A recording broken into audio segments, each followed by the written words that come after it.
च्या कार्यक्रमाचे प्रमुख मान्यवर, प्रमुख अतिथी अर्थातच माजी कॅबिनेट मंत्री महाराष्ट्र राज्य माननीय श्री दिलीपरावजी देशमुख, संस्थापक अध्यक्ष रेणा सहकारी कारखाना लिमिटेड, महाराष्ट्र राज्य सहकारी पतसंस्थेचे उपाध्यक्ष म्हणून सहकाराचं ब्रीदावाक्य विना सहकार नाही उद्धार याचा अंगीकार करत राजकीय कारकीर्द 2000 मध्ये विधान परिषदेवर निवडून गेले आणि सुरू झाली. माननीय सुशीलकुमार शिंदे यांच्या नेतृत्वात महाराष्ट्र राज्याचे अर्थ व नियोजन राज्यमंत्री तसेच पुनर्वसन व सहाय्य कार्य, क्रीडा आणि युवक कल्याण मंत्री अशा खात्यांची जबाबदारी लिहिल्या पेलून बंधू माननीय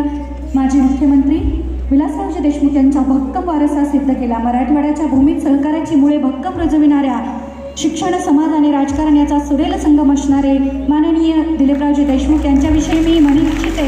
ये ऐसा सितारा है जो दूसरों की चमक से नहीं चमकता, ये ऐसा सितारा है जो दूसरों की चमक से नहीं चमकता, ये ऐसा शुक्र तारा है जो अपने प्रकाश से सहकार और संस्कृति तथा राजकीय कोरोमंडल को हे चमकाता. एकदा जोरदार टाळ्या दिलीपरावजी देशमुख सरांसाठी आणि त्यांना सन्मानित करण्यासाठी माननीय SD बोखारे सर, उपाध्यक्ष महाराष्ट्र राज्य